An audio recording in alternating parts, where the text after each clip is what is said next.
Hi, this is the voice, Michael Chavello. You're listening to the Premium Oddscast, hosted by leading MMA oddsmaker Nick Kalikas, fight scientist and author of Fightnomics, Kuhn, and MMA journalist Brian Hemminger. The absolute best UFC betting info, picks, statistics, and analysis from the most respected authority in mixed martial arts betting, MMAoddsbreaker.com. Welcome to the Premium Oddscast, presented by 5 Dimes. I'm Brian Hemminger, joined today by leading mixed martial arts line setter Nick Kalikas to break down this Wednesday's Ultimate Fighter Nations finale event, which takes place in Quebec City, Quebec, Canada. If you're unfamiliar with our format, myself and Nick will be breaking down the fight card from top to bottom, providing extensive analysis and a pick for each fight after doing our film study for the event. Normally, fight scientist Kuhn steps in and offers his expansive numerical insight on all the fights with sufficient data, but Reed is welcoming a new addition to his family, so he'll be MIA for this episode. Now, briefly looking back at our last event, our premium bets for UFC Fight Night 39 went 1-1 to break even. We won our bet on Roy Nelson, but our play on the underdog Tetsuya Kawajiri came out short to cancel it. Thankfully, our free bet, a 2-team parlay on the over 2.5 round totals for the Ryan LaFleur, John Howard, and Clay Guida Tetsuya Kawajiri bouts both hit, so we ended up being positive 2 units on the day if you factor that in. Now back to the present, the TUF Nations finale features a whopping 13 fight card in total and will be aired on the UFC Fight Pass network at the beginning, and I believe on Fox Sports 1 this Wednesday night. So let's dive right in. Now, kicking off the preliminary card is a bantamweight contest featuring Canadian veteran Mitch Gagnon, who is 10-2 overall, taking on Ultimate Fighter vet Tim Gorman, who is 9-2. Now, Nick, where'd you open this fight, and how's the public shifted things so far? Gagnon minus 275, the comeback on Gorman, plus 195. And it's holding steady right now. It's minus 280, plus 220, so lines got a little bit tighter. Had been out a few hours, obviously. Now, I should say this, all of the lines are fairly new. We're going to see some movement. So I'm reading off the lines that are currently on 5dimes.eu. But again, the Gagnon is almost a 3-1 favorite, just under that. Man, the guy is just one of these phenomenal spark plugs. I mean, the guy is aggressive, especially in the very first round. He's got kind of a wild stand-up game, but he could be effective. He's got some power for sure. But his submission game and his grappling game is what really stands out on Gagnon for sure. And he has a huge advantage over most. I mean, his last submission victory over Kamura was just devastating. I mean, he was quick. That guillotine choke was just nasty. I mean, there was not much Kamura could do, and Kamura is a very savvy ground fighter, as we all know. So very impressive win for Gagnon. He's one of these guys that will continue to improve his overall game. But the UFC is not giving him a bone here in Gorman. I mean, Gorman's one of these guys that's also a very solid, aggressive, hard-nosed fighter. I mean, he was on the Ultimate Fighter 18 season. He did have to pull out because of injury. He won his first fight by KO, though, but he had a nasty hamstring injury, and Dana White basically had him replaced. A little bit of concern with Gorman. He had a long layoff. It's been over a year. But he is a very well-rounded fighter in his own right. He's got a strong wrestling background. So very solid wrestling base. He's got good kickboxing skill, and he's got nasty power on the feet. I think this fight's going to really come down to if Gagnon can finish early or not. If he doesn't finish within round 1, I think Gorman is going to possibly end up taking over, and we might see him pull off this fight. You got to lean with Mitch though, because early on he's going to be the better, the fresher fighter, the more dangerous fighter. And in my opinion, Gorman does tend to make a little bit of grappling. In his grappling, he tends to make a few mistakes, I should say. He sticks his neck in there a little bit too often for my liking, and against somebody like Mitch, you can't really do that. I mean, Mitch will clasp onto that neck and end the fight before you even know it. So I'm slightly going to lean with Mitch in this fight. Again, I think they match up relatively well. They're both very powerful for the weight class, and they both have good ground games, but I'm going to favor Mitch because of his submission prowess. So I'm going to lean Mitch, but I think it's a dog or pass situation as far as odds go. Yeah, and I agree that Mitch should be the favorite here for a reason. He's fighting in his home country here, and he's been training for about 6 months straight here, mainly because his last fight got canceled on extremely short notice, so he's just been constantly preparing to fight. Now, age shouldn't be too much of a factor. Gagnon's 29, Gorman's 30. But in terms of gyms, Gorman actually trains out of a better gym now since he switched over to Alliance MMA. So he's getting solid wrestling and just incredible training in there against some elite level training partners. Now, Gagnon, I think, is the superior submission fighter of the two. He is an excellent grappler, just absolutely downright ferocious in round one. He's a finisher. He has a lot of forward pressure, although his striking defense is not very good, so he does get clipped every once in a while. He actually got hurt in his last fight against Dustin Kamura when he got clipped to the body, but he did recover well and actually got a submission not too long after that. He has really good power, but he's a bit stiff overall in terms of his striking offense, although he has a really good left hook despite being an orthodox fighter. So he's right-handed, but his left hook, he throws it very well to the head and the body. So that's actually his best weapon on the feet. The big question for Gagnon has always been his conditioning. His 2 UFC wins have both been quick first-round submissions, and his one loss went to the third round against Brian Caraway where he was submitted. So this fight, definitely, as Nick mentioned, if it gets out of the first round, Gagnon could be in some trouble. Although I wouldn't be surprised if he's clearly been working on that, because everybody talks about that is his big weakness. Now, Tim Gorman, he has a really good wrestling base, really nasty ground and pound. He is a very powerful fighter. He's very dangerous when he gets inside, whether it's on the ground or in the clinch. He lands good knees. He has good power standing. Not very technical, but he is very, very powerful. And he does not really have a great submission game. It's clearly all about the TKO with him. Like almost every one of his wins has been by knockout or TKO. So he really doesn't have very good offensive or defensive submission ability. So that is a concern here against Gagnon, who is a spectacular grappler and submission fighter. But Gorman does have pretty good top control. He uses that wrestling base well. But he uses it to posture up and land punches. So this fight's going to come down to Gorman's punching ability and Gorman's cardio against Gagnon's submission ability and forward pressure. So I think Gagnon is able to pull it off because, as Nick mentioned, Gorman is a little sloppy at times. But it is going to be close, and especially keep an eye out if this gets past the first round in a live betting type of situation. So moving on, we have a welterweight contest featuring Richard Walsh, who is 7-1, taking on fellow UFC debuter Chris Indich, who is 6-1. Now, Nick, what's the MMA oddsmaker's perspective on this one?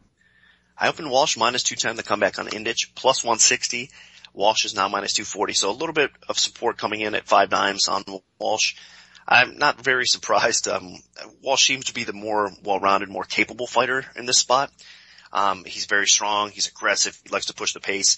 He's got okay boxing, but you know what? He really should be a little bit better than what he's displayed, I think, on footage at least. So it's a little disappointing because I was expecting more from him, from a little bit of the buzz around this guy.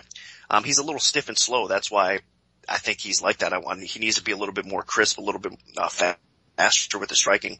But he's more of a grinder. He likes to clinch up against the cage, look for takedowns, make it a kind of a dirty type of fight. So he's probably going to want to do that sort of thing again. I mean, he's going to want to clinch up against the cage with Indich and try to look for some takedowns possibly.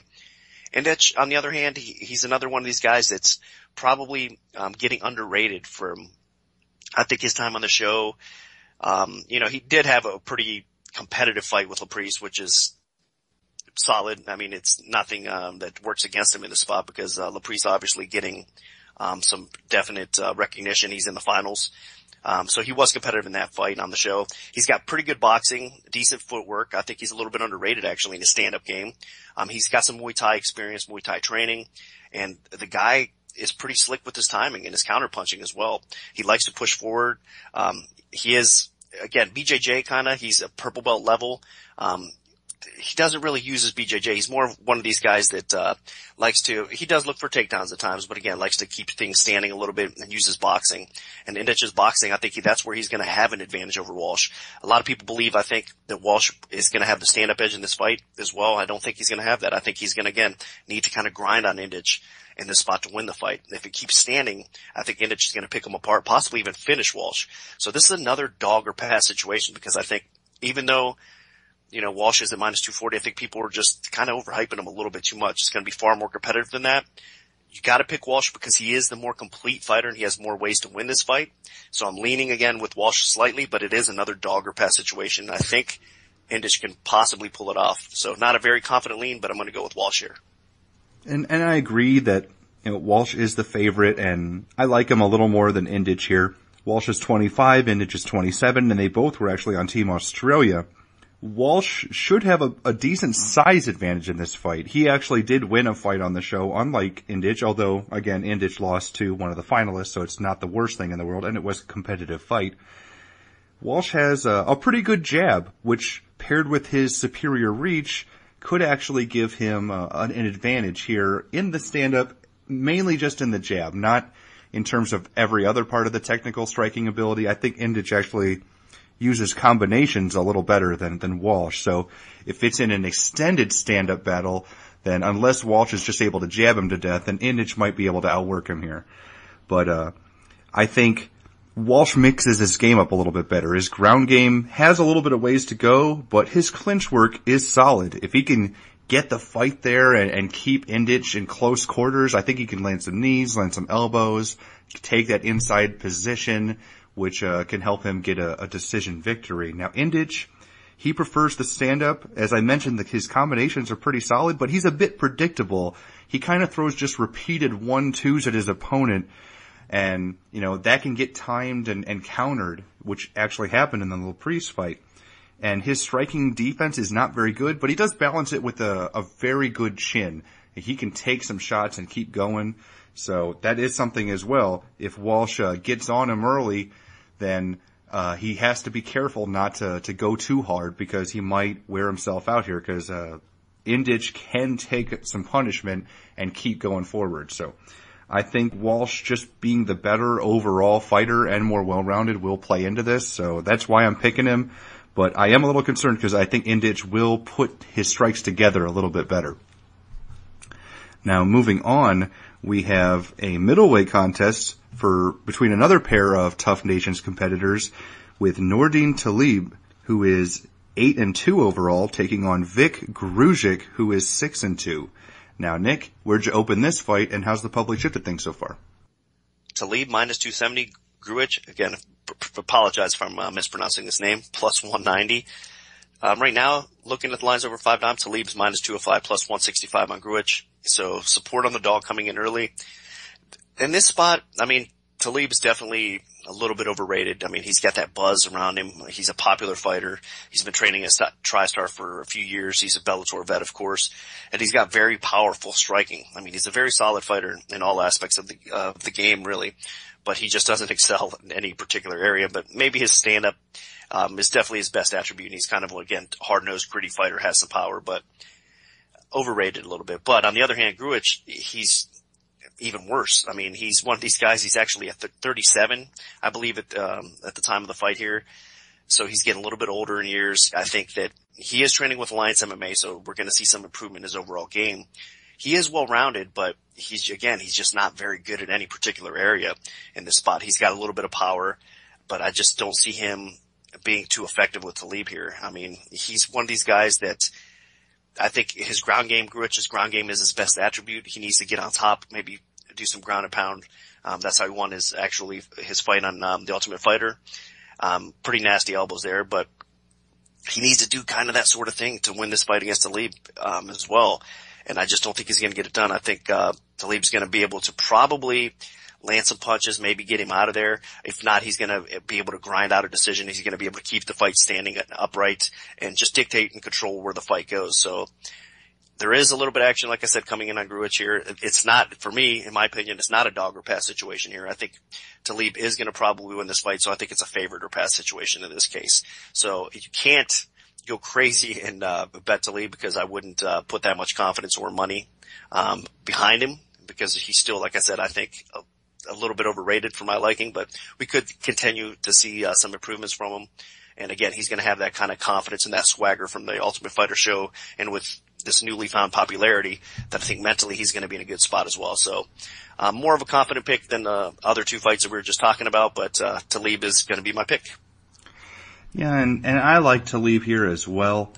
I just think looking at these guys, Talib's 32. Grujic is 37. Taleb is just the more well-rounded fighter. He had one of the best fights of the season against Tyler Manawaroa. So I think while he did lose that fight, went to the third round, they were kind of split, and it was just a war of attrition. It was a battle. And he is pretty well-rounded. He's definitely the more technical fighter against Grujic, but he can't get caught. The main thing with Grujic, he's powerful. He's got some nasty ground and pound. That's what actually helped him advance to into the semifinals of the show. But I think he's just a little limited overall as a fighter. And being 37 years old, that age is not helping him whatsoever. He did move out to Alliance MMA, but how much can those guys really help him at this stage of his career? He's been training for so long. It's a little tough to teach those old dogs new tricks. The same thing happened with Chris Lieben when he moved out to Alliance. Now, Grujic does have a puncher's chance. I think he has more power than Taleb, but I just think Taleb has been training in a better environment for a longer period of time. He's been facing better opposition throughout his career. And as you saw, when Grujic actually faced somebody that was pretty good in Sheldon Westcott, he got steamrolled in that fight. It just broke him mentally. And I'm a little concerned what he's even feeling like mentally heading into this fight. And I think Taleb is just going to be a little bit too much for him. So I think Taleb either wins a decision or he might even get this fight to the ground and get top position and make something happen there as well. Because I do think that Grujic is just a little too limited and not quite UFC caliber. So my pick is Nordine Taleb. Now, moving on, we have another compelling contest here with Mark Bocek in the 155-pound division, who is 11-5 overall, taking on UFC newcomer Mike Delatorre, who is coming in on short notice at 12-3 overall. Now, Nick, what's the MMA oddsmaker's perspective on this one? Bocek minus 405, Delatorre plus 285. That was my opening line, and Bocek is now minus 485. Again, not a very big surprise. I did open him a solid favor for a reason. Bocek has been one of the best grinders at 155 for a while now. A little bit of concern, though, right away is he hasn't fought since, I believe it was November of 2012. So, he's been recovering from injuries. That's not necessarily a good thing, laying 4-1 on a guy like that. But still, matchup-wise, Bocek is a solid 155er, one of the best grinders, like I said, in the division. His submission game is off the hook. His stand-up continues to improve. He's been training at TriStar, as we all know, for a long time. So the guy definitely has a solid skill set, and he's capable of being towards the top of the 155 weight class of the UFC, which is nothing but impressive because we all know what a shark tank that is. Now, Delatorre, on the other hand, he's one of these guys that definitely keeps on improving. He's 27 years old, so he's got some youth on his side, and he's going to keep on improving. He's training with the MMA lab, so he's got Bendo in his corner, and those guys that he can train with. And talk about grinders. Obviously Ben Henderson has a victory over Bocek, so they're going to know what to expect out of him, definitely in this spot. And Delatorre, what he brings to the table is his aggressiveness. The guy out of the gate in every fight just brings it. He's very aggressive with the stand-up game. He looks for takedowns. He does have a decent submission game as well. So he's a very well-rounded fighter. But, as far as this matchup goes, I don't think he's going to be able to keep Bocek off of him. I think Bocek's going to be able to get the takedowns and then probably look to finish Delatorre, because if there's any flaw in Delatorre's game, it is a submission defense. He's been subbed 3 times in his career, and this is going to be the best submission artist that he's fought. So it is what it is. Delatorre, I think, can go out there possibly and catch Bocek early, and finish him. I could see that scenario play out because maybe we're all kind of overestimating Bocek in this spot, especially with the long layoff. But Delatorre is taking this fight on short notice. He is replacing Dunham in this spot. So Bocek's had a longer, more serious training camp. So you got to favor him there as well. And I do think that more times than not, he should get the fight to the floor, and he should probably submit Delatorre. So hard spot. I should make a note here too as well. Delatorre has been fighting at 145, and he's coming into this fight at 155. Now Delatorre has fought at 155 in the past, so he's really not too much out of his element there. But still, that's another strike against him in this matchup. So all signs indicate that, to me, the Bocek should get this W here, and it seems like the overall betting community seems to agree early on too. So Bocek is going to be my pick. Yeah, and I completely agree. I just think, what really hurts Delatorre, while he is a solid fighter, is the size disadvantage, because Bocek is a big, really powerful 155er, and the short notice. I mean, this is extreme short notice. Delatorre stepped in for Evan Dunham on about a week and a half notice, so he did not have any time to prepare whatsoever.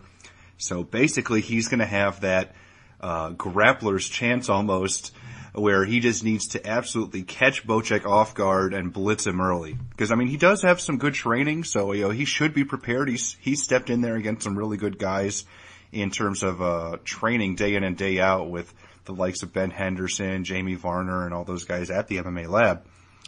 And he is on a 3-fight winning streak, including tapping out UFC veteran James Terry last June in less than a minute. So, I mean, the guy does have some skill.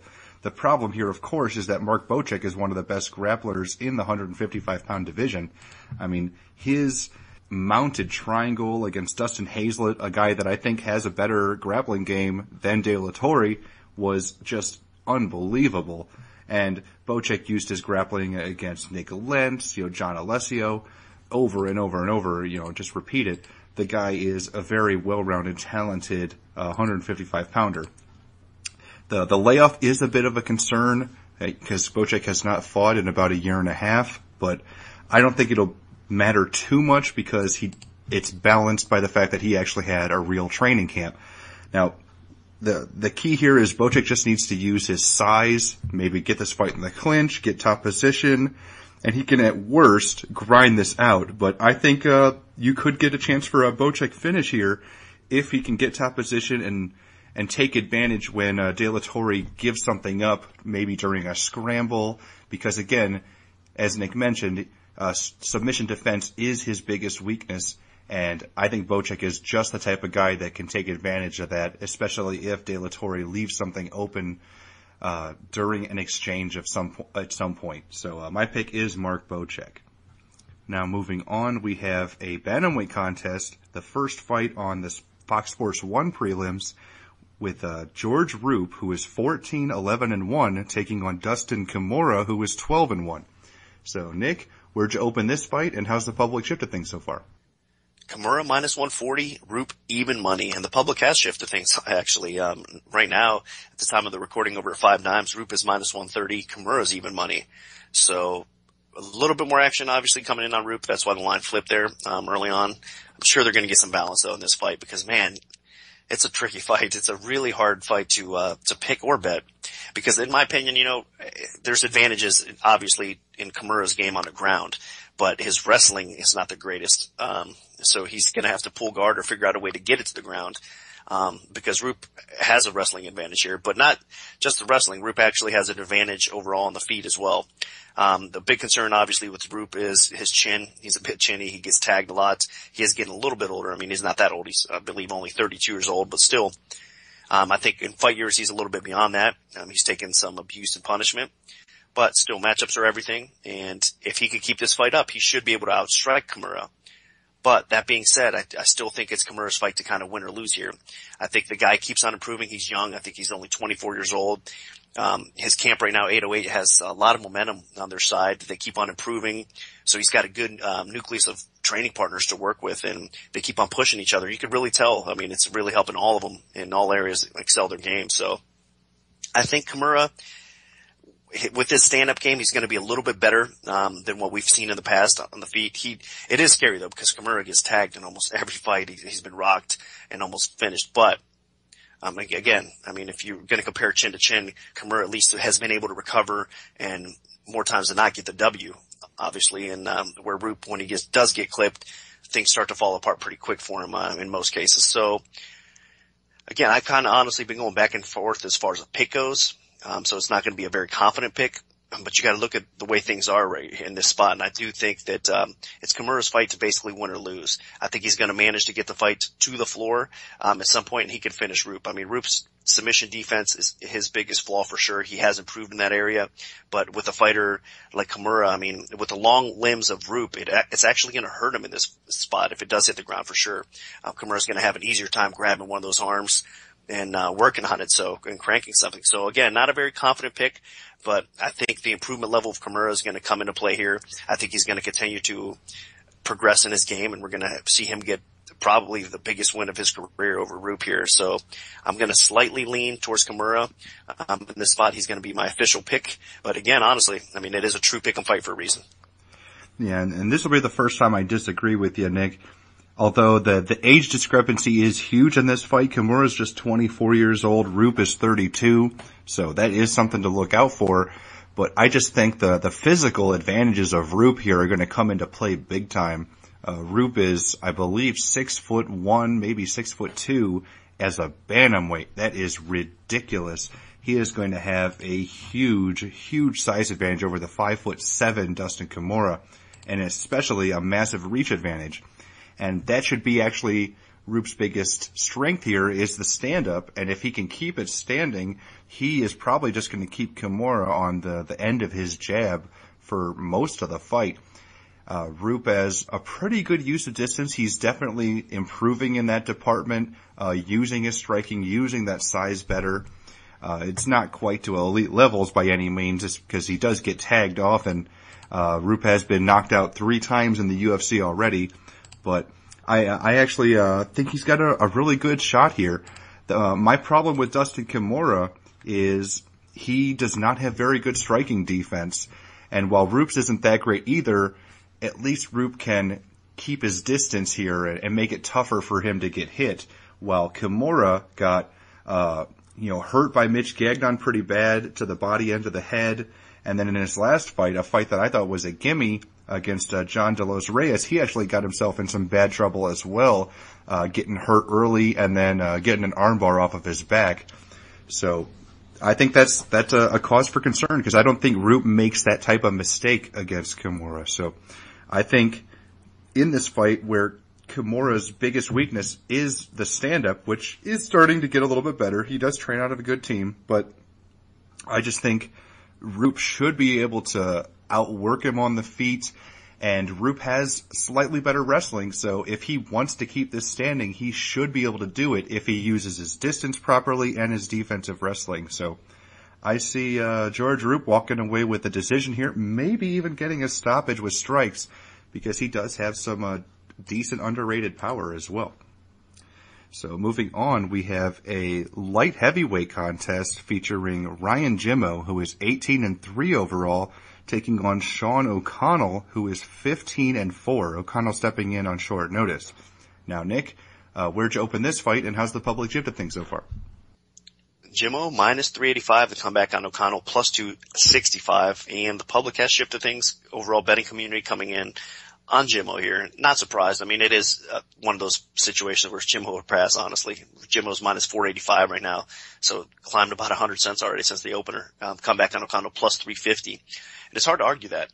I mean, looking at the footage, Jimo, the problem is with Jimo in his fights, he's just not overly impressive, but he is a very well-rounded fighter. He's a smart fighter. He's a veteran. He's been fighting for a long time. And he continues to improve, definitely. Very strong for the weight class.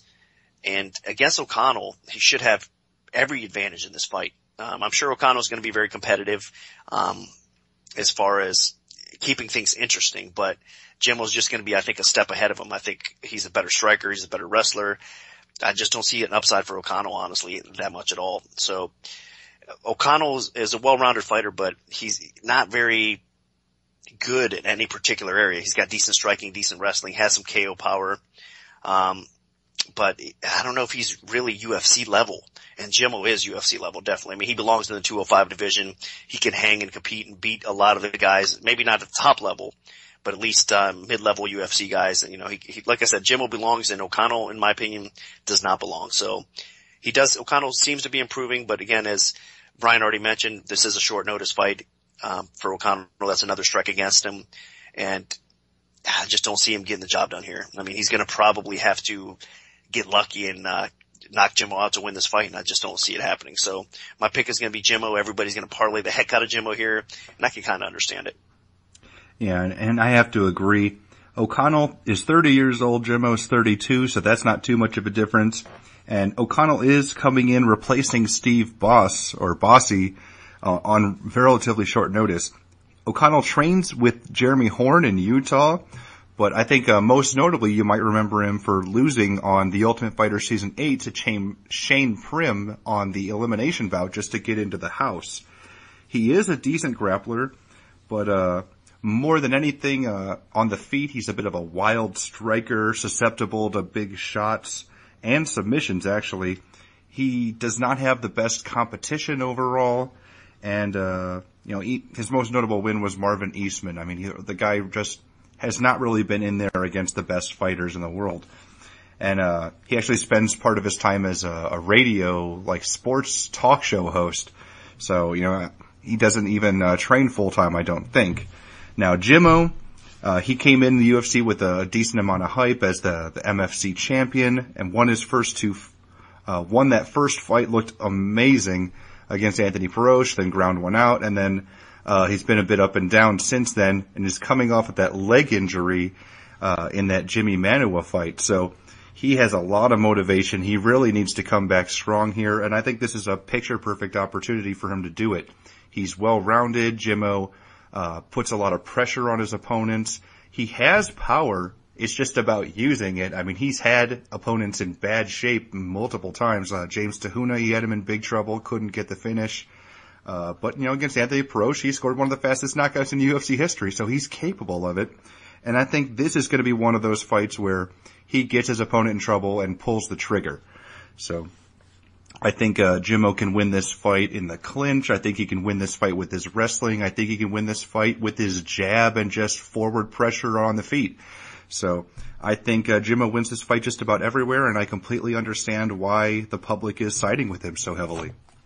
So my pick is definitely Ryan Jimo.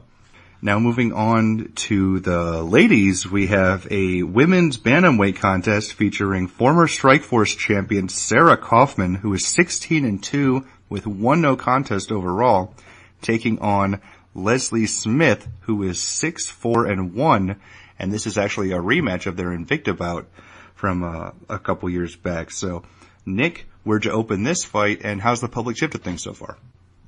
Kaufman minus 270, the comeback on Smith plus 190, that was my opener. At the time of the recording at 5 dimes, it's Kaufman minus 240 plus 180 on Smith. So, interesting, because I wasn't sure which way the public was going to take this fight. I mean, unless you did check out their first fight, I think a lot of people would just automatically favor Kaufman in this spot. I mean, just looking at records, just looking at it as squarish as you can, if that's, if that makes any sense.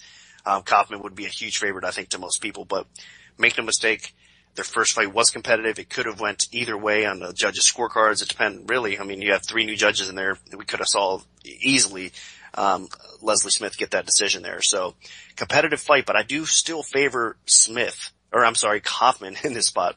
Excuse me, because I do think Kaufman is the better overall fighter. I think she's a more talented fighter on the feet. I think her boxing's better. I think if any advantage that Smith has, at all in this fight, it's going to be her kicks, and she's maybe a little bit more versed in the striking department. She's a little bit, she mixes in her kicks well with her hands, compared to Kaufman's more of a puncher and more of a boxing style fighter. But again, both of these girls do bring it on the feet. Both of these girls are more than capable of putting the fight to the floor if they need be. So I think that Kaufman is just a better overall fighter. I think it's going to be another competitive fight. I think that Kaufman's experience, and she knows what to expect now against Leslie Smith, I think it's going to carry her enough. It's going to be another competitive fight, though. Leslie Smith obviously coming in, taking this fight on short notice. This is actually the second person that is out against Sarah Kaufman. So that's another advantage I think Kaufman has. She's had a full training camp where Smith is coming in to this fight replacing Nunes. So she's not going to have the full training camp, even though I'm sure she's in pretty good shape. I think she is going to be hungry to prove that that she won the first fight, but I don't think she's going to have as much success. I think Kaufman's going to probably win a more clean cut decision this time around. I do think she wins at least 2 out of the 3 rounds. So I'm going to go with Kaufman here. I know the line is kind of tough to bet at the current price, but that being said, I still think Kaufman's going to get the W here. So as far as the pick goes, I think Kaufman's a better overall fighter. She even has, again, more of the takedown advantage in this case. I think the fight's probably going to stay up on the feet, but Kaufman's, I think, a little bit better in all areas. So I'm going to go with Kaufman. And I agree. I actually thought the first fight, Leslie Smith won it. I thought she won it. It was a close fight, but I scored it for Leslie Smith. But that being said, this time around, it doesn't make sense to pick Smith because she did not get a full training camp. This fight's on short notice. Sarah Kaufman knows what to expect. And I'm a little concerned, especially Smith did not have a very good performance in her last fight, fighting for the Invicta flyweight title against Barb Honchak. So Smith, since the Kaufman fight, has dropped down to 125 pounds for a couple fights. So she's lost a little bit of body mass and probably a little bit of power, because in that first fight she actually dropped Sarah Kaufman, or rocked her. So she had that going for her, and I'm not sure that she'll be able to pull that off this time around. Now, in terms of styles, this is just very good chance of being fight of the night, mainly because Kaufman just does not back down and goes forward and throws big punches, and Smith is the same way, except she does it at a much higher volume. Smith is been compared almost to a mini Diaz, although she actually does train with the Diaz brothers on occasion. And that's what King Mo labeled her in her Invicta debut. And she's very fun. She has an extremely high pace, just constantly moving forward, throwing a lot of strikes, mixing it up a little bit. But Kaufman is the more technical striker. She has more power, one-punch power. And I think Kaufman is a little bit more well-rounded. She has better takedown defense. So this is going to come down to, I think, in my opinion, the fact that Smith is taking this fight on about a week and a half notice, although she did campaign to be the initial person to replace Shayna Baszler when Baszler got hurt, but she did not get it, although she did get it the second time around. So this is going to be a fun fight. I think there's a good chance it gets fight of the night, but I think Sarah Kaufman does come through here in the end. She's just a little too experienced, and the short notice is going to hurt Smith big time, in my opinion. Now, moving on, we have a lightweight contest featuring Sam Stout, longtime UFC veteran, 21-9-1 overall, taking on KJ Nunes, who is 11-6. Now, Nick, what's the MMA Oddsmaker's perspective on this one? Well, another close competitive fight. I opened up Stout minus 165, the comeback plus 125 on Nunes. And since that time, it dropped all the way down to minus 125 for Stout, comeback minus 105 right now on Nunes. So early support on KJ. Man, Nunes is one of these guys. Both of these guys have been around for a long time in the sport, but Nunes is kind of more of, the fresher fighter in the UFC. Stout's been around for a long time, has some solid wins. He's a very solid fighter overall. Both of these guys prefer to stand up and bang. Both of these guys have continued to improve their overall skill set, though, which is impressive, because they, in this day and age, you have to be a complete fighter. You can't just be a stand-up fighter and have success in the UFC. You have to have good takedown defense. You have to develop some offensive wrestling, and they both have. I think that Stout is just a little bit further ahead in all areas. He's the more well-rounded striker as well. I think Nunes could be more effective in his striking at this point, though. So he's got better boxing. He's got better hands for sure. He's got more knockout potential than Stout does, but Stout mixes things up better on the feet overall. He's got better kickboxing. He throws a variety of techniques compared to Nunes, and Stout's wrestling at this point I think is a little bit better. I mean, he fights a little bit smarter now. He looks up to clinch up against the cage, looks for takedowns from time to time as well. So this fight being in Stout's backyard, I think, it is going to be a very competitive fight, but that might give him enough of a slight edge, to pull this fight off. So it's another one of these competitive pick'em type of fights. And I could see it again going back and forth, but I'm going to slightly lean towards Stout because, like I said, I think that he just throws a little bit more of a variety in his attack. I think that if anybody gets takedowns in this fight, even though it's not going to be long, because I think both these guys can scramble up and work back to the feet if they do get taken down, but it's probably going to be Stout that's going to be maybe clinching up against the cage, maybe getting a quick takedown against Nunes as well.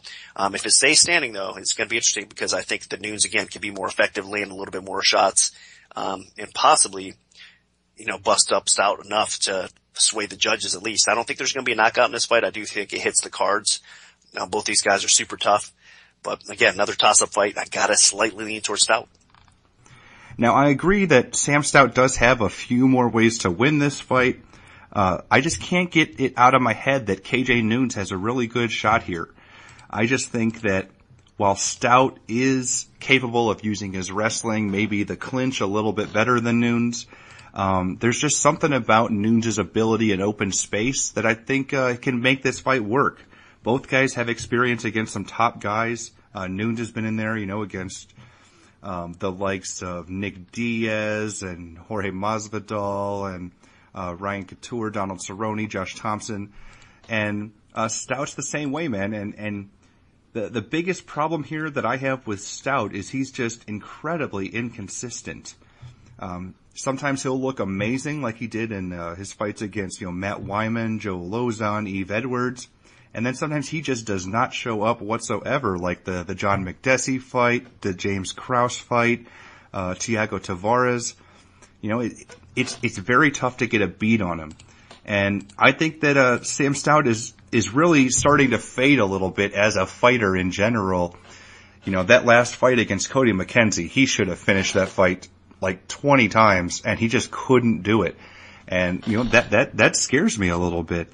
And I think, KJ Nunes, while he has not exactly been a world beater as of late, only winning 2 of his last 7 fights, granted against really top competition, I think that he's got a little bit left to offer overall.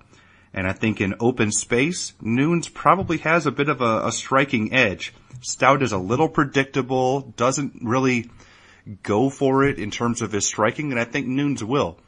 Now, Stout can mix it up a little bit more. He does have some takedowns to fall back to, but, they're not the best takedowns, and Nunes has pretty good takedown defense.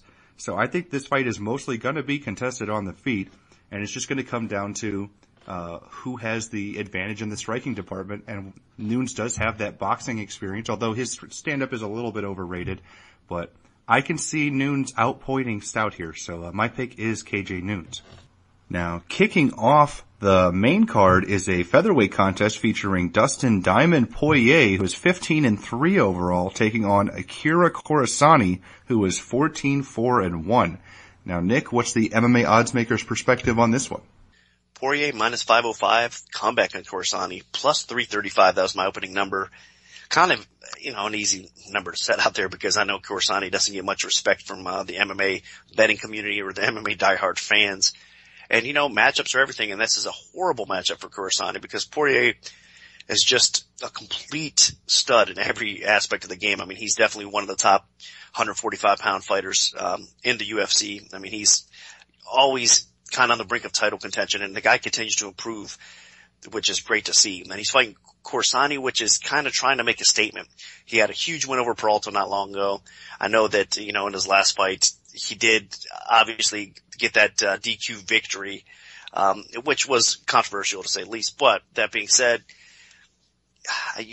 Corassani is one of these guys that gets underrated and always makes things interesting. He keeps on improving. He trains at a good camp, obviously, and they're in Jersey with Renzo Gracie and all those guys, Frankie Edgar and crew. So he has that going for him, and I think he's going to continue to improve. And we probably all underrate him a little bit too much. But again, as I said at the beginning, matchups are everything, and Poirier, it's his fight to really win or lose. If he doesn't get caught by anything crazy in the stand-up department, I think he's going to be the one landing the harder punches, the more versed attack, and he's going to be the one that tests that suspect chin of Corassani. Because if anything, again, Corassani has been rocked, even again in that Blanco fight. I mean, it was a DQ victory, but Corassani gets put in spots, and I mean, he's been in such close situations where he's almost been finished.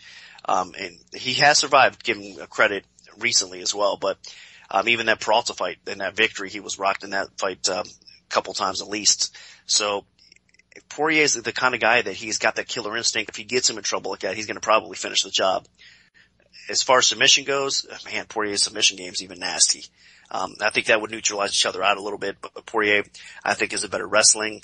He's got the better overall skill set, like I mentioned, and it's his fight to win or lose. And I think he is going to get the job done and continue to move up the ladder and work towards another title shot here at 145. So pretty clear cut. I mean, there's not really much more to say in this fight. I know everybody out there is supporting Poirier. I mean, the line's all the way up to minus 675 right now at the time of the recording, and we could see it go higher. Another guy everybody's going to parlay the heck out of. And again, I can understand. So Poirier is kind of an easy pick to make here. Yeah, and I completely agree that Poirier should win this fight. I mean, he's a huge favorite for a reason. He's 25 years old compared to Corassani's 31, which is another red flag for Corassani. But just in general, Poirier's actually taken a step down, in my opinion, for this fight. He's coming off of an incredible performance against Eric Koch, followed by an absolute dominating stoppage of Diego Brandao.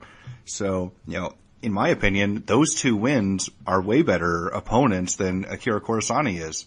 Corassani's basically getting this fight because he's 3-0 in the UFC, although the one win was a controversial one over Andy Ogle, and the other was a disqualification. So the only really legitimate win is the Robbie Peralta fight, which he clearly deserved. That was a solid performance, but this is such a huge step up for him. Dustin Poirier is a top 10 UFC featherweight, and looks like an absolute world beater in his most recent performances, and I think this is going to be a wake-up call for Akira Corassani. This is where his Cinderella strikes midnight, in my opinion.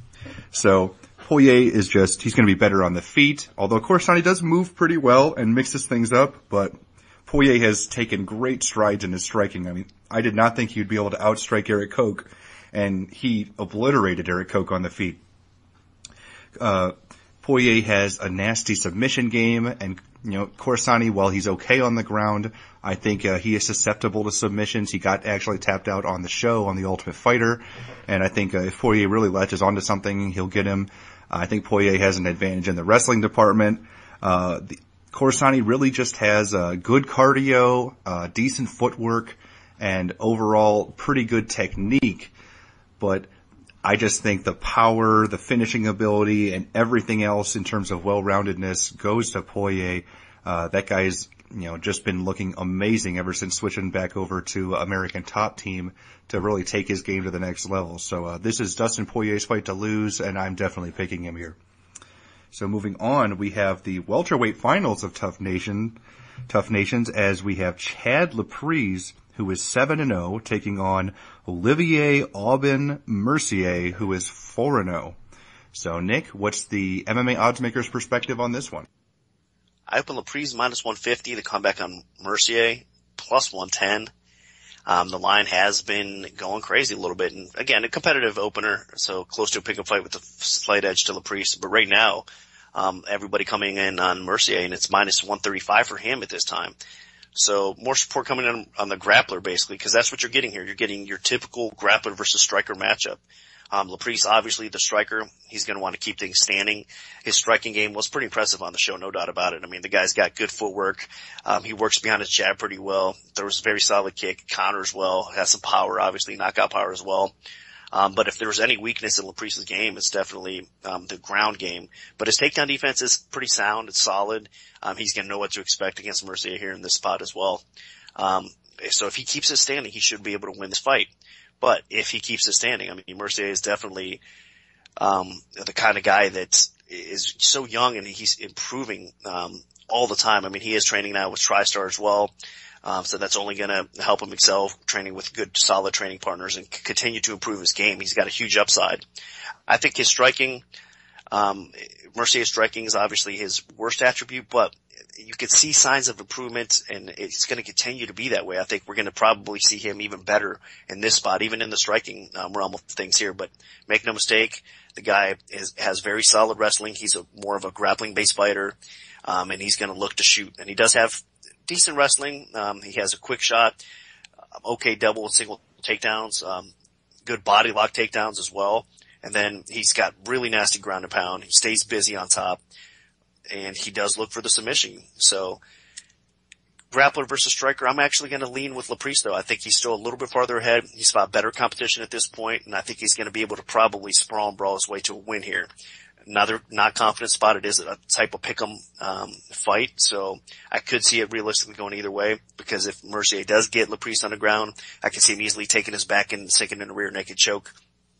On the feet, I should mention, Mercier is a southpaw, so he's got that little advantage going for him in that aspect. But again, I mean, he's not going to want to really keep it too much standing with Lepri, as Lepri is going to probably land more effectively on him. So I do expect to see Mercier get better and better, but I have to slightly pick Lepri in this fight, because I think at this point, again, he's a little bit farther ahead and he's a better fighter.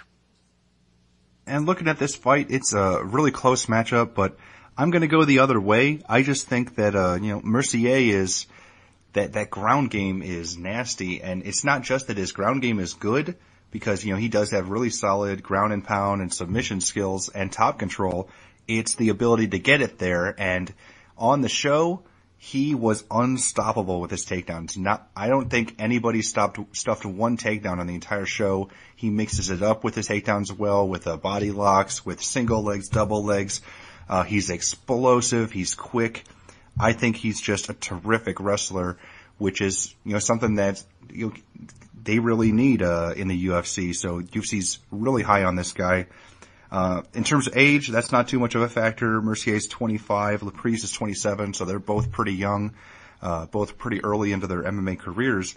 Looking at Lepri, he has a very, very good striking acumen. He's a very good counter fighter. He has solid power and conditioning. He can go for the full 3 rounds. He had the knockout of the year against Cajun Johnson, which is a legitimate knockout. I mean, Cajun Johnson's a really talented fighter, and he broke his jaw in at least 2 or 3 places. And in the 3rd round of that fight, especially because, you get a knockout in the 3rd round, that means you definitely have pretty solid cardio. And, I think Lepri is a guy that, if this fight stays standing, he will win. He has really solid striking, but he cannot afford to get put on his back here. I'm not sure that he will get submitted, but I think he's going to have some trouble getting up if taken down. And as I mentioned, Mercier is an extremely competent ground fighter, and especially since he's a little more raw than Lepri, I think that he has a lot more potential and room for growth. And I think in this time since the shows were filmed, I think Mercier is going to be the one that has actually taken his game a little bit to the next level, because Lepri has been training a little bit longer, so he's a little bit more set in his ways.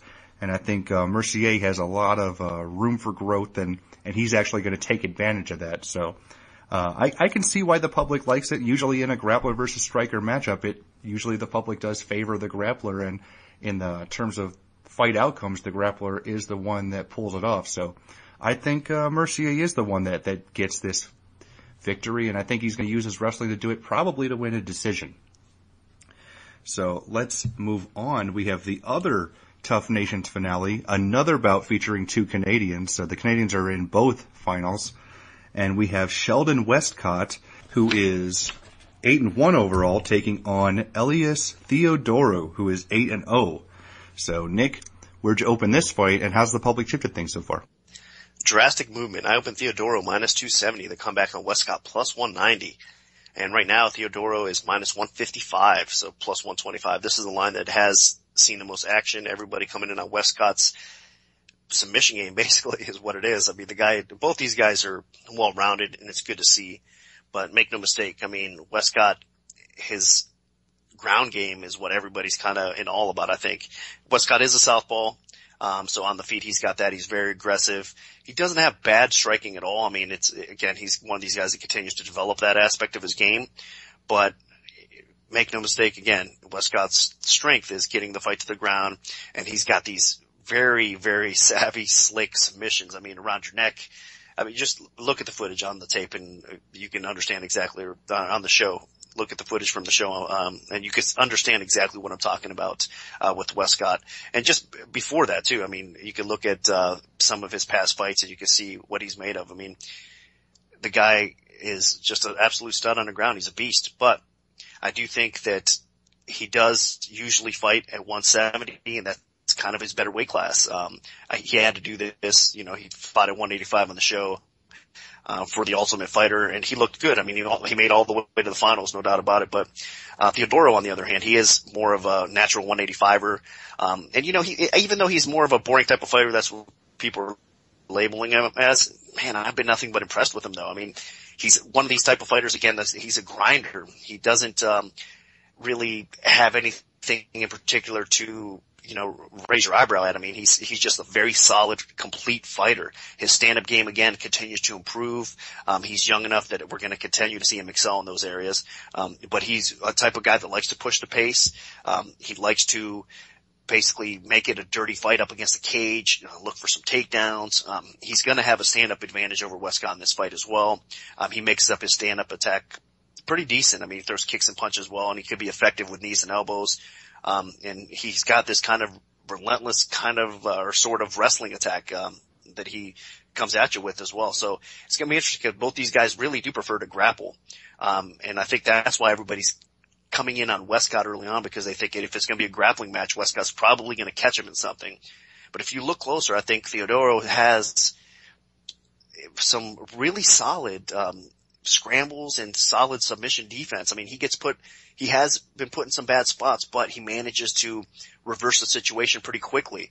At first you're thinking to yourself, oh, okay, he just got his back taken. He's got to be careful here. But before you know it, I mean, the guy gets out of that spot and makes it, a transition where it's beneficial to him, and he ends up working and scoring some points out of it too. So I think it's actually Theodoro's fight to win or lose. I think he's going to be able to control the pace of the fight. He's going to be able to grind Westcott out. If he does want to keep it standing, he's going to have an edge there on the feet as well.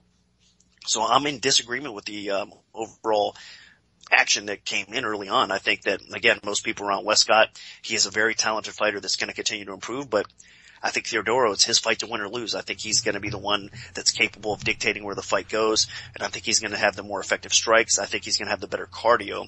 I think Westcott, especially in round 1, is going to be super dangerous, but in round 2, he's going to fade a little bit more, and then round 3, we could possibly, even though Theodoro is not going to be one of these guys known as a finisher, but we could see it get interesting in round 3. But more likely, it hits the cards, I think, and Theodoro is going to come out with a unanimous decision win. I think it's going to be pretty clear-cut, 29-28, maybe even 30-27 for Theodoro. So minus 155 right now at the time of the recording. So I'm going to lean Theodoro. I think he's going to be the Ultimate Fighter champ at 185. Yeah, and I completely agree with you this time around. Westcott's 29, Theodoro is only 25 years old, and the biggest difference for me is that Westcott is a welterweight, and Theodoro is not just a middleweight, but a pretty good-sized middleweight, and one of the top-ranked middleweights that was not signed to the UFC. I believe he was the top-ranked middleweight in all of Canada, so he definitely has that going for him. Now, on the show, Westcott definitely presented himself very well. You know, he was battling through injuries throughout the entire season. He was banged up, and he still went out there and finished both of his opponents in about a minute flat each. I mean, he just dominated his opposition. Granted, it was against Australian fighters, so it didn't look as impressive considering that the Aussie fighters usually don't have quite as good of a ground game, and Westcott was able to get him to the ground quick and get a quick submission. Theodoro, on the other hand, while he did face Australian fighters as well, he did not get the finishes, so I think that's where some of the criticism is coming from, and that's why some of the public is going on Westcott, because Westcott was the finisher. But Theodoro was able to grind out competitive, but overall dominating decisions in both of his fights on the show. And I think overall, Theodoro is just a little bit better as a fighter and bigger. Bigger is important. You look at Westcott, he is a spectacular athlete. He actually came to MMA from a track and field background, which is kind of rare. And I think he has a really solid ground game. Westcott is a finisher. He's extremely aggressive on the feet, but he mainly uses that aggression on the feet to get inside, work for takedowns in the clinch, and then just steamroll his opponents by immediately attacking with whatever submission's available, usually an arm triangle. I think he looked for a Von Flue choke. I mean, he's definitely got a solid repertoire of submission ability. But Theodoro, man, while he's not the best striker, I think he's actually a little bit better of a striker than Westcott. Westcott's more wild, and he just uses it to get inside, while Theodoro, he can stay composed. He can actually stand back and work the overall striking ability. But where Theodoro has his advantages, he's just a grinder. He's a very smart fighter, good fight IQ, and he's solid in the clinch. He's solid on the ground. He wins scrambles. He gets top position. He wears his opponents out. And I think if Westcott doesn't get that really quick finish, then he's in for some trouble. Although, one thing Westcott does have going for him is he was so banged up on the show. Now that the show's over, he has had a chance to recuperate, let those injuries heal, so he'll be coming in even fresher than he was on the show when he looked so good. So that also could be playing into why the public likes Westcott here so much. But I just think in the end, Theodoro is just going to be a little too big, a little too strong, and a little too positionally dominant for Westcott to overcome. And I think he at least wins 2 rounds, if not all 3 of them, en route to a victory here. So my pick is also Theodoro. Now moving on, we have the co-main event of the evening. We have the coaches battling it out from Tough Nations. We have Patrick Cote, former UFC middleweight title challenger, 20-8 overall, taking on veteran Kyle Noke, who is 26-1 overall. So Nick, what's the MMA Oddsmaker's perspective on this one? Cote minus 130, Noke minus 110. That was my opening number. So basically a pick 'em fight with a very, very slight edge towards Cote. And the line has been back and forth a little bit, keeps on swinging. Right now, actually, Noke is minus 120, even money in Cote, but it's been back and forth. So the sportsbooks are definitely going to get some two-way action on this fight. Fight is in Canada, obviously, in Cote's backyard. There's definitely should be some advantages with Cote in the stand-up game, but I'm not too sure. I mean, the guy, honestly, the way I look at it is he's looked absolutely horrible in his last few fights, Cote has. I mean, I've had nothing but respect for him throughout his career. I think he's been underrated, under the radar. The guy's definitely improved his overall game through the years. He's more than just a striker. But, I mean, like I said, you have to go by what you've seen lately. And out of his last few fights, Cote has not been that impressive at all. I think he's on the decline, a serious decline. I think Noke is actually, even though both guys are, again, getting up there in age, they're both 34 years old, I think Noke's actually improved his game a little bit more. I like the fact that he's been putting in a lot of work at Jackson's camp, of course, and he's the more complete fighter. I mean, Noke can actually, even though Cote's more recognized as the better, probably striker overall in most people's opinion, I think Noke can hang with him in the striking department, especially, I mean, this version of Cote. So Noke can make it interesting and competitive on the feet, but he's got the grappling advantage in this fight that I think puts him over the top. I think he can make it interesting, possibly, clinch up against the cage, maybe get a takedown or two. And if he does get the fight to the floor, I think he's more than capable of finishing Cote on the floor as well. He's got that submission game that is pretty slick and savvy. I mean, he's finished a lot of fighters on the ground. So Noke has all the advantages here, and I'm actually going to side with Noke in this spot. I think that he's, more times than not, he should win this fight. He's a better, more complete fighter.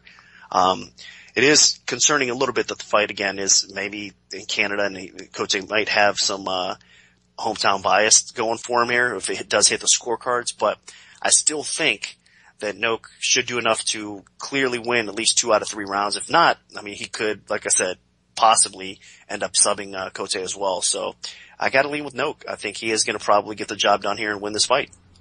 Yeah, and I completely agree. Patrick Cote has just been extremely unimpressive in his 3 bouts since coming back to the UFC, especially the most recent one where he made his welterweight debut against Bobby Volker. And Bobby Volker is about the lowest rung on the welterweight ladder, and Cote had an extremely competitive fight with him. And, you could argue that Volker won and Cote got a hometown decision in that fight. And Kyle Noke, on the other hand, he has had some real quality wins. He stepped in there against some really top guys, and in his welterweight debut, he looked incredible, got a real quick finish over Charlie Brenneman, and he's just been out with a shoulder injury and then the filming of Tough Nations. So I think Noke just is a little bit better all around. Cote does have some really good power.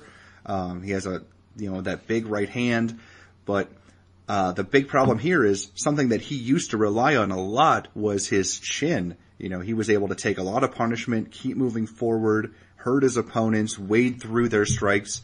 I'm not sure he's able to do that anymore. You saw in the Sakara fight that Cote got absolutely blasted there and he did get finished, but they ended up ruling it a disqualification. But that's scary because Noke has some good power on the feet. Noke has really good power in terms of ground and pound. And if this fight goes to the canvas, I can see Noke finishing it with strikes or with submissions. Noke is a very competent grappler, training with Jackson's Winklejohn over there with some of the best in the world. And I just think Cote's a little bit limited. If he does not land that big shot and get that knockout, then Noke, I can see him just outpointing him on the feet. I can see Noke dropping him on the feet, and then I can see Noke dominating him on the ground. So I think this fight's going to be a lot more one-sided than the odds suggest, and my pick is definitely Kyle Noke. So let's move on to the main event of the evening. We have a fascinating matchup here in the middleweight division between Michael the Count Bisping, 25-5 overall, taking on Tim Kennedy, who is 17-4. So Nick, where'd you open this fight, and how's the public shifted things so far?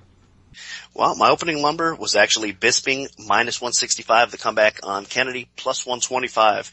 And right now at the time of the recording, and the line has been up for a long time, it's Bisping minus 175, Kennedy plus 155. It's kind of a tricky fight. I mean, Bisping's been out for so long, obviously with the eye situation going on.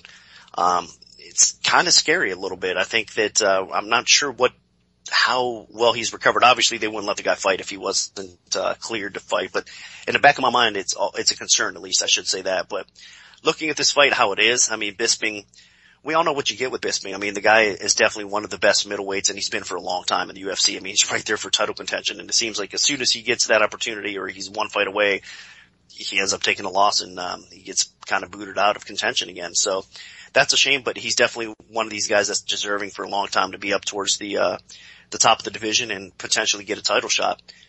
Against Kennedy, I mean, Kennedy's one of these guys that's been around for a long time as well. And he keeps on continuing to improve his overall game. I think this is definitely the best version of Kennedy that we've ever seen. He's putting in a lot of work again with Jackson in that camp over there, which has benefited him tremendously. I think Kennedy's, mental state at this stage of his career is at an all-time high as well. He knows that he belongs, with the top fighters in the world, basically, and he's competed with some of the best. And he's done very successful there. But unfortunately for him, again, he's in one of those spots where against fighters like Jacare or against fighters like Rockhold, he's come up a little bit short. He's been basically outpointed in those situations. And Bisping's the type of guy that could probably do the same thing. If this fight stays standing, which it should, because Bisping has excellent takedown defense, in most cases, you would think that Bisping can basically follow the same blueprint as he has against guys like Alan Belch or guys like Brian Stan and just basically outpoint, Kennedy on the feet and get the W there. I mean, he is a guy that, is definitely more than capable of beating you in the right aspect of the game, basically fight IQ. I mean, he's a very intelligent fighter, and he works. He puts a lot of, punches, kicks, combinations out there, and he pushes the pace with that stuff. I mean, he does tend to move around, obviously, and uses footwork to get out of the way of things, but his chin is a little bit questionable, of course. He's been knocked out a couple times in the UFC, nasty knockouts, to say the least. But, so that is a little bit of concern, and again, with his eye situation, that's a little bit concerning too. Kennedy is getting a little bit more confident, I think, in his stand-up game. I mean, his win over Natal, that knockout was beautiful, really. I mean, he floored him, and I think he's developing that knockout power that he hasn't really had before. I mean, so that could be another cautious thing again with Bisping here. I think Kennedy also is by far the better grappler. He's going to look for takedowns, even if he's not that successful at getting them. He's going to want to push Bisping up against the cage and see what he can do. So it's going to be a competitive fight. I'm not really, clear cut. I know a lot of people are banking Bisping should win like he has, like I said, in the past against some of the other fighters I mentioned, but I think it's going to be a little bit more competitive than we think here. I have to side with Bisping because, I mean, I got to go with my head and it makes sense. I mean, he should be able to outpoint and do what he does, use the ring or use the octagon again, move around a little bit, continue to pepper Kennedy with shots, and has that little bit of a striking advantage, of course. So I think he's going to get the job done that way, but I wouldn't be surprised if Kennedy possibly catches Bisping throughout. It is a 5-round main event fight. There's a long time to go. Both these guys do have good cardio, so that really shouldn't be an issue. But I do expect to see a very competitive decision.